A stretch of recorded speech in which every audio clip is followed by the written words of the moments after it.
রাষ্ট্রপতির পদত্যাগের বিষয়ে জানাতে বঙ্গভবন এলাকা থেকে আমাদের সাথে সরাসরি যুক্ত হচ্ছেন সহকর্মী নাজমুল হুদা। নাজমুল, যে কোনো সময় স্পিকারের কাছে পদত্যাগপত্র পাঠাতে পারেন রাষ্ট্রপতি মোহাম্মদ শাহাবুদ্দিন, এ বিষয়ে আপনার কাছে কি তথ্য আছে? প্রিয়া, এখনো আনুষ্ঠানিক কোনো তথ্য আমাদের কাছে আসেনি।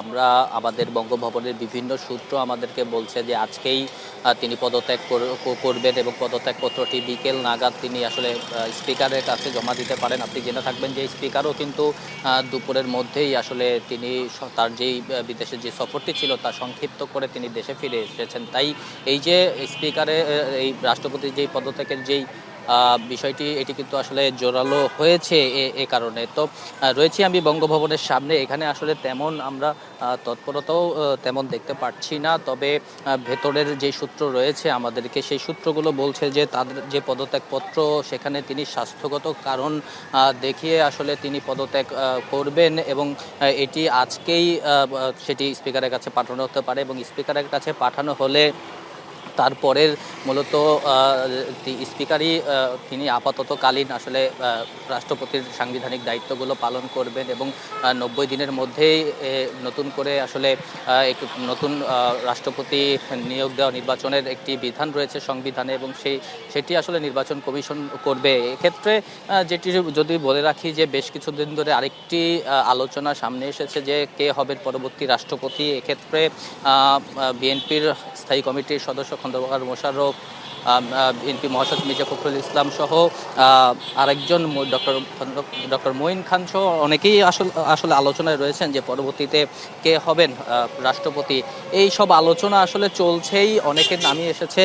তবে পরবর্তী রাষ্ট্রপতি যিনি হন তিনি অবশ্যই বোঝাই যাচ্ছে যে বিএনপি মনোনীত কেউ হবেন। এর আগে আমরা দেখেছি যে রাষ্ট্রপতি নির্বাচনের ক্ষেত্রে যদি একাধিক প্রার্থী থাকে সেক্ষেত্রে কিন্তু ভোট হবে সংসদে আসলে যারা এমপি প্রার্থী রয়েছেন তারাই আসলে এই ভোটে অংশগ্রহণ করতে পারবেন।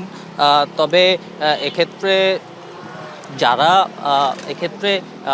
সেটি মূলত নির্বাচন কমিশন ভোটের মাধ্যমে করবেন। তবে যদি একাধিক প্রার্থী না থাকেন সেক্ষেত্রে বিনা প্রতিদ্বন্দ্বিতায় আসলে রাষ্ট্রপতি নির্বাচন হবে।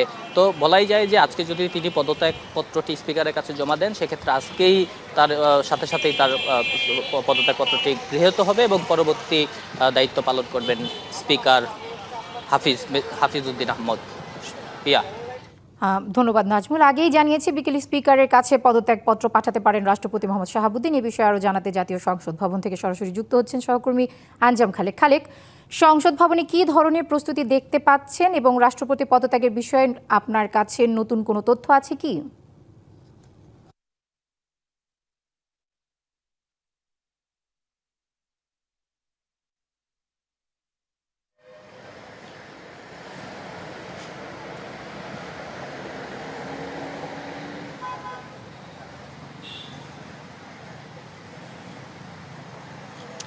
পিয়া, আমরা ইতিমধ্যে জানতে পেরেছি যে বিকাল 5টা নাগাদ আসলে রাষ্ট্রপতির দপ্তর থেকে রাষ্ট্রপতির প্রতিনিধি তার পদত্যাগপত্র নিয়ে আসতে পারেন এই সংসদ ভবনে এবং স্পিকার হাফিজউদ্দিন আহমেদের কাছে সেই পদত্যাগপত্র জমা দেওয়ার কথা রয়েছে, এমনটি কিন্তু আমরা এখনো পর্যন্ত জানতে পেরেছি। এবং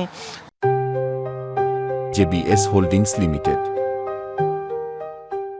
ইতিমধ্যেই কিন্তু সেই পদত্যাগপত্র তৈরি থেকে শুরু করে যাবতীয় কার্যক্রম চলছে এবং প্রায় শেষের দিকে বলে এমন গুঞ্জন শোনা যাচ্ছে। আমরা সকাল থেকে কিন্তু গুঞ্জন শুনছি যে আজ বিকালেই রাষ্ট্রপতি পদত্যাগ করবেন এবং সেই লক্ষ্যেই কিন্তু নিজের বিদেশ সফর সংক্ষিপ্ত করে স্পিকার হাফিজউদ্দিন আহমেদ কিন্তু বিদেশ থেকে চলে এসেছেন এবং যদিও তিনি বিমানবন্দরে আসার পর সাংবাদিকদের প্রশ্নের জবাবে বলেছেন যে তিনি এই পদত্যাগ সম্পর্কে কিছুই জানেন না, তবে তার এই বিদেশ সফর সংক্ষিপ্ত করার পেছনে আসলে গুঞ্জন রয়েছে যে রাষ্ট্রপতি পদত্যাগ করলে সেই সংবিধান অনুযায়ী যেহেতু স্পিকার দায়িত্বভার গ্রহণ করবেন এবং সেই লক্ষ্যেই কিন্তু তিনি বিদেশ সফর সংক্ষিপ্ত করেছেন বলে সকাল থেকে আমরা গুঞ্জন শুনছি। সেই গুঞ্জনের মধ্যেই কিন্তু আসলে এখনো পর্যন্ত এই সংসদ ভবন এলাকায় আমরা দেখছি আইনশৃঙ্খলা বাহিনীর তৎপরতা রয়েছে, পাশাপাশি শুক্রবার হলেও যেই রাষ্ট্রপতির পদত্যাগের যেই গুঞ্জন সেটিকে আসলে আরও বাড়িয়ে দিয়েছে এইখানকার যে তৎপরতা, আইন শৃঙ্খলা বাহিনী থেকে শুরু করে যে সংসদ ভবনের যেই কর্মকর্তা কর্মচারীদের মধ্যে তৎপরতা দেখা যাচ্ছে, সেটি কিন্তু আসলে সেই গুঞ্জনের মাত্রাটা আরও বাড়িয়ে দিচ্ছে। যার কারণে কিন্তু এখানে বেশ কিছু গণমাধ্যম কর্মী থেকে শুরু করে আইন শৃঙ্খলা বাহিনীর বিভিন্ন কর্মকর্তারাও উপস্থিত রয়েছেন, যার কারণে আমরা ধারণা করছি যে আজ বিকেলেই কিন্তু রাষ্ট্রপতির পদত্যাগপত্র নিয়ে এখানে আসবেন তার প্রতিনিধি এবং সেই পদত্যাগপত্র জমা দেবেন বলে আমরা মনে করছি। আসলে গুঞ্জন শোনা যাচ্ছে এরকমই। পিয়া, ধন্যবাদ খালেক আপনাকে।